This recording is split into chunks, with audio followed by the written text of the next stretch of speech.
So, what are the actual dangers about body brokering and substance use disorder treatment when it comes to a corrupt rehab system in America from someone who's actually been through it? When you have a person who you love that is suffering from substance use disorder and they say they want to go to treatment, family members often scramble to find the first available treatment center, assuming that that will be safe, reliable, and give them honest and open treatment because they assume that they don't even know what they're doing. They just want their loved one to get better, right? That person has already endured trauma, pain, and I'm going to assume trauma because, well, substance use comes with some trauma. And if they haven't gone through that, that's great. But a lot of people who are in that position, guess how they got there? Trauma. And they already mistrust the system. So when you take that person and they're looking for treatment and the loved one is trying to dictate the treatment outcome, saying you need to go to inpatient, you need to go to inpatient, that person decides that's what they want to do. And they decide to call a hotline, or they see a recovery face online talking about going to Florida, California, or even just a local state to get treatment.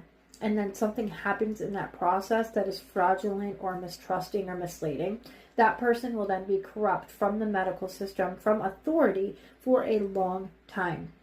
And that can disrupt their recovery for a long time. It can distrust their actual mental wellness and their well-being, and they're moving forward in this path as they go through each layer of themselves. It is another unlocked trauma that they should never have to go through. So the danger is that you scramble to find them a place, and it happens to be a place in Florida, but you didn't look because you assumed that place knew better and had good intentions for your loved one.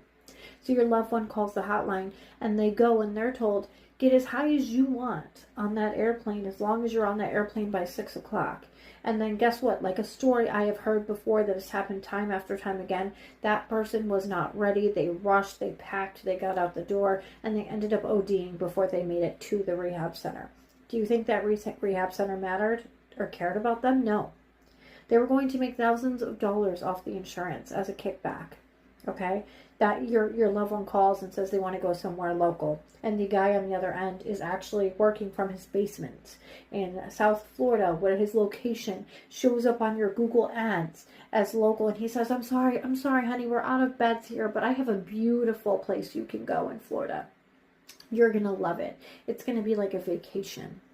Okay, so when you're using, the only thing you might want to hear is that, and even then, it's not that enticing for somebody who's been using for years and does not want to stop, or isn't sure how, or is petrified. So they go and they make the move, they make the jump, they're already in, right? They're already in. So when you then reintroduce them into another cycle, and they have been in the cycle for years, of course they are going to literally enlist themselves